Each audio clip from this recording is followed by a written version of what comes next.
Hello everybody, welcome back to the channel and to Wizard Week. Today we are talking about Harry Potter and the Prisoner of Azkaban. We're working through all the Wizard World movies this week. Let's talk about Prisoner of Azkaban. I've got my notes and questions that I've written down. First off, I watch movies with subtitles on. And the subtitles for this movie spell the night bus with a K. Now, other than Batman properties, I'm not used to randomly changing the spelling of night for no reason in other properties. So am I missing something? Is it like, are there an order of knights that started it, and so they call it the night bus, and people think that it's night with an N, but actually it's a night with a K? Or are the subtitles just wrong? If you know, let me know. Also, very shortly after that, got dog hair on my notes. There's a store sign, some painting on a wall for a store that says third-hand books. Is this? I feel like there's three options here. Option one, this is just a Harry Potter thing that has to do with magic and items being, because I get secondhand means used, right? So what does third hand mean? So is it a Harry Potter magic thing that I just don't get?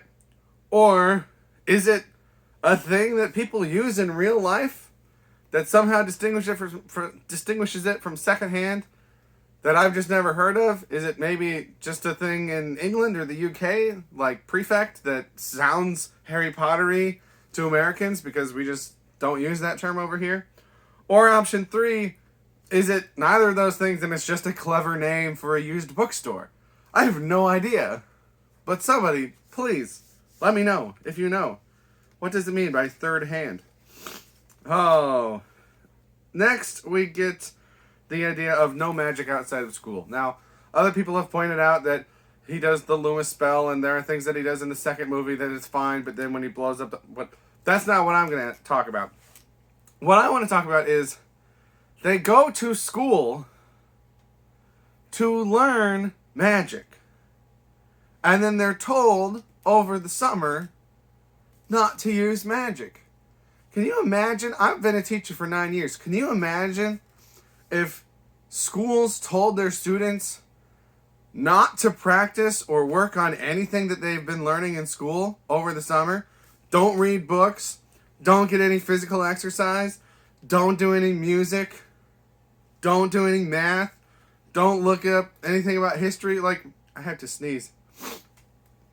Okay, got that taken care of. It's just so weird to me. And obviously magic is different, but it's still what they're supposed to be learning. And if you constantly take huge chunks of time off without practicing, how are you supposed to get better? That's a big problem with real schools, is that kids don't retain what they learned from the year before because they've gone months without using it. So they are encouraged to use it over the summer. They're encouraged to read books. They're encouraged to go outside and do physical activity. They're encouraged to play some music. It's so backwards from an educational standpoint to tell your students not to perform any magic outside of school. That's all I gotta say about that one. Alright, my next note is new Dumbledore. Obviously, the passing of the actor, having to recast, it's all a very sad series of events.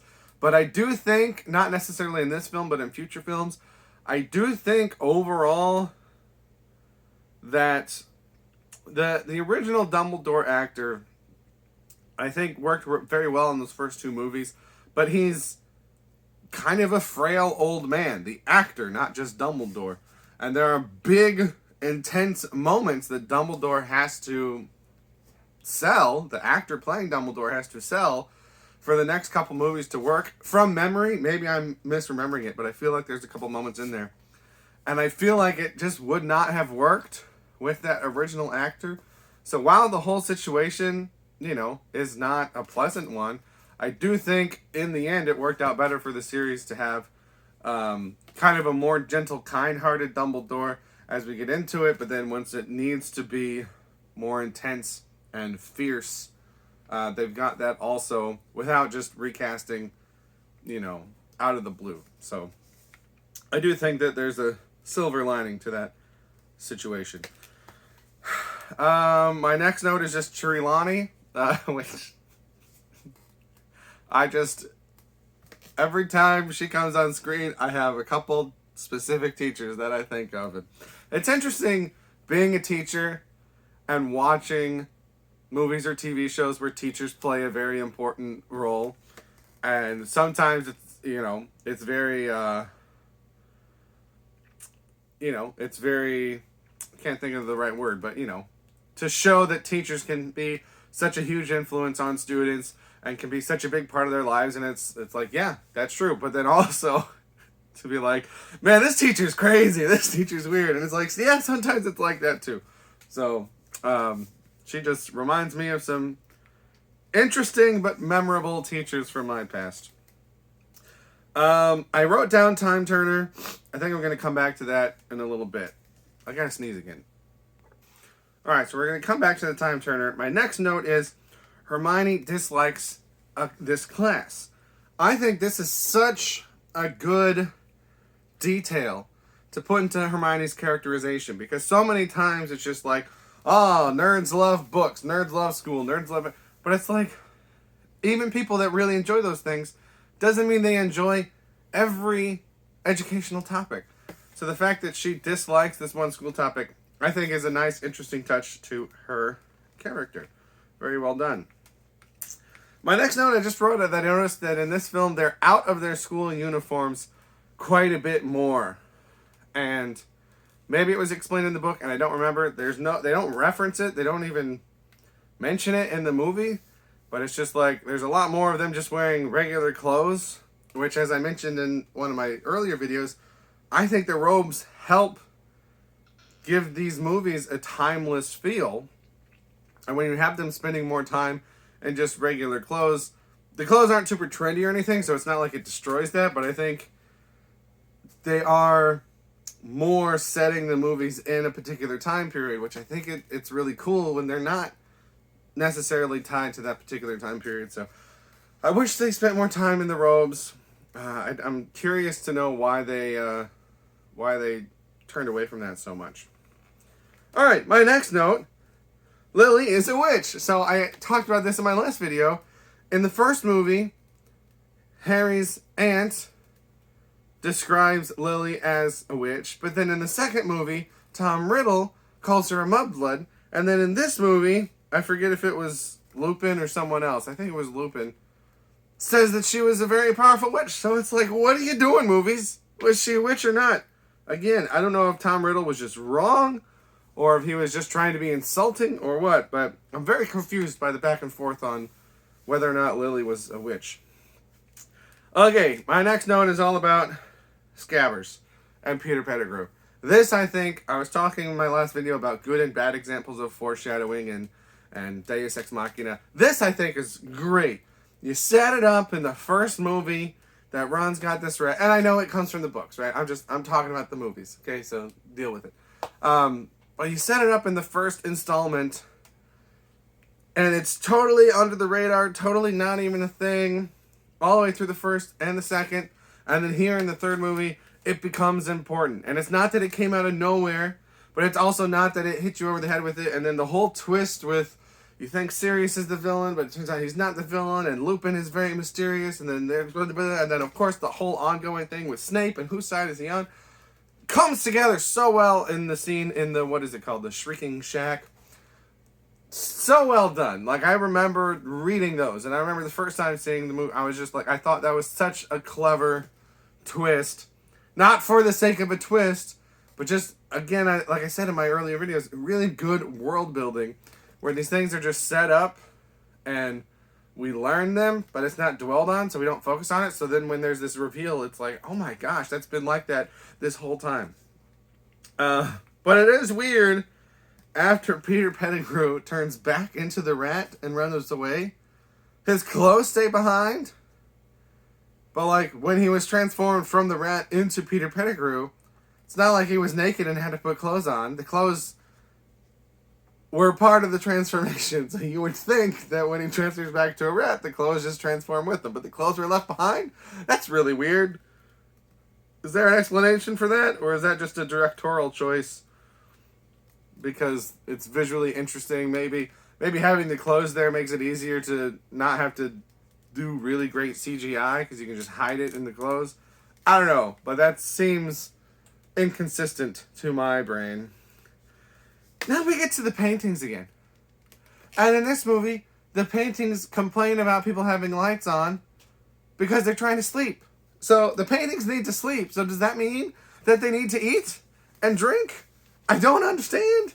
And then, like, we've got people leaving their paintings and going into other paintings, which is something that I've always thought would make a really, really cool concept for a movie, is traveling within the world within paintings. And I know it's been done in some things. I remember an episode of Darkwing Duck that's done it. So I'm not saying it's a completely original idea, but I don't think it's ever been done on a big scale. So again, Warner Brothers, if you're looking for new movie ideas, give us a movie about what it's like to be a magical painting in the world of Hogwarts. And now I get back to time travel. So I couldn't remember exactly how the scene ended when they go back and we see them, at both points in time. And I kept wondering to myself, what's going to happen to like the other Harry and Hermione? And then of course it's just that they go back. So I think the scene where we are following the Harry and Hermione that have gone back and we're seeing all the stuff that we've already seen again, I think that whole thing is really, really well done. Everything from the rocks coming through the window and you're like, who's throwing it? And then realize you later, oh, it's them. To the angle where we don't see them kill Buckbeak and it's implied that they kill Buckbeak, but they don't actually kill Buckbeak. To Hermione thinking that she sees something in the forest, but then, we find out what that is later. Like, all these little things. And again, I know this is not the first movie to do stuff like this and to do time travel like this, but I just find it really interesting and I find it really satisfying. And I really enjoyed watching that scene. But like I said, the whole time I was like, so what's going to happen? How are there going to not be two of them? And then they just go away. But that brings in the question. Again, they're setting up this time turner idea throughout the movie so that it doesn't come out of nowhere. With Hermione taking multiple classes. But the way we experience that as the audience is that Hermione just pops in and appears in these classes, and Ron keeps making comments of, did you see her come in? When did she come in? And that's not how the time turner works. Right? She would pop out like Ron saw Harry and Hermione disappear, right? From the room that he was in when he was injured in bed. And then they reappeared outside of the doors and came in. And so to him, they like teleported, right? But he still saw her come in that room. Because even when you go back in time, you don't just spontaneously appear somewhere new. You appear where you were when you went back in time. So in order for her to go through one class and then go back in time and go to another class, she would then have to leave the first class, go to the physical classroom of the class that she missed, and then go back in time and be there? Which I guess technically makes sense. More sense than her going back in time from where she was and then leaving and then going into the room, because then they would have seen her go in the room. But that means that every time that she's going to a classroom for a class that she hasn't taken yet and then going back in time, she's taking a chance that nobody's going to be standing in the place where she is going to end up in, because she just appears like in a crowd of students. It's not like they're always at their desks. Sometimes they are, but sometimes they're just all standing in a crowd. So how does she know where to go so that she doesn't turn back in time like inside of somebody else or on top of somebody else? time travel is very confusing. I feel like it would have made more sense for her to be going to the first class, right? And then I don't even know. How would it work? Could you go to the first class, right? You're going to the first class. Then you go, so you're standing in a specific spot before your first class. You go in, you do the class. Then you leave the class. You go back out to that specific spot where you were before class so that you know that no one else will be there because you were there. You go back in time, so you're there. And then you go to the second class. But no, because then old her would still be there, and you can't see yourself. Because when they go back in the infirmary place, that's not where they were before. They have to go find where they were before. So then you have to go back to before you went to that class, and then just have two of you going to two different classes at the same time. But that wouldn't explain why nobody sees her go into the room. Can somebody please explain this to me? This hurts my brain so much. How does time travel, how does the time turning work in Harry Potter? I don't have a problem. I mean, I'm not focusing on the problem of why haven't they used time travel for anything more important? Because you know what? Maybe they have and we just don't know about it, right? So that's not the problem I'm focusing on. I know other people have focused on that. I just don't understand how she's using it in such a way that she apparently is just manifesting in this classroom that nobody sees her enter. How does that happen? Unless she's just getting very lucky with where she spawns when she goes back in time. But please, if you have more information, let me know. I'm going to stop it there before I go mad. So that's going to do it for my video on Harry Potter and the Prisoner of Azkaban. I didn't even talk about Sirius Black. I didn't even get into the concept. Is this only in the book where it goes into details about how Lupin was a werewolf, and so James and Sirius and Peter all did different means of turning themselves into the animals so that they could all hang out together? Like that, I have huge memories of that concept and like of the sacrifices that all these friends made so that they could stay friends, and like none of that is mentioned in the movie. So is it brought up in the next movie maybe?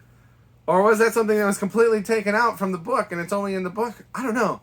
But I was like waiting for Lupin to be explaining that to Harry because I know it, so it had to have been in something, but maybe it was just the book. I don't know. Anyway, now I'm going mad again. Calling it there. Thank you for watching. Please comment below if you know what I want to learn. But that's going to do it for me. Thank you for watching. Check back soon for my next Harry Potter video. If you haven't seen my older ones, check those out also, especially if you've got answers for me. Thank you very much for watching. Have a good day.